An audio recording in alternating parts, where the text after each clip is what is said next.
Если человек идиот, то это надолго. Лёлик, я не понимаю, о чем ты говоришь. Сейчас поймешь. Я понимаю, что многим не нравится президент Бакиев, но другого же нету.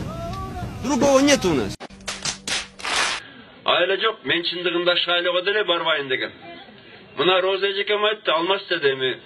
Алмас сен өзүң шайлыга барбасаң, кыйын болгон турат, уттуруп коебузбу жанагы ак жолго деп айтты. Өзүң бар деп эжекем жөнөттү. Да что ты, черт побери, такое несешь? Я знаю, как навести порядок в стране. Я знаю, как поднять экономику страны. Ошол текелерди элчи турган кой эмес да. Надо было иллюстрировать и выгонять из страны политиков, издателей и журналистов. Талассага жер болбойт, таластар эл болбойт. Мына нарындыктар малчысыңар. Мына койсуңар. Ты втираешь мне какую-то дичь. Дичь! Дичь! Дичь! Дичь! Дичь! У нас, в принципе, не должно быть вопросов.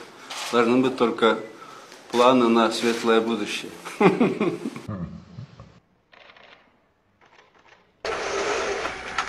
Идиот.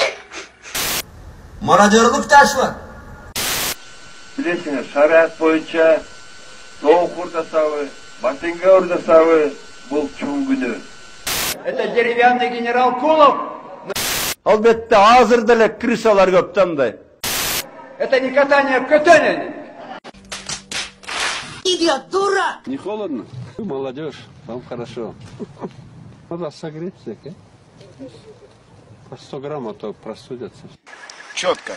Получается у вас действительно. Умеете, могете просто. Не протокольное рукопожатие, а крепчайшее объятие.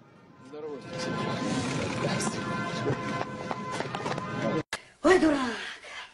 Я кулактош турма чай заявай. Беркисин айтпайлы коюнум. Чай заявай. Идиот! Мына быйыл Кокон хандыктын түзүлгөнүнө 300 жыл да.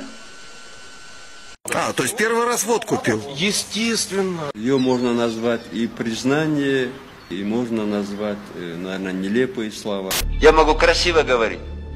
Я могу хоть что делать.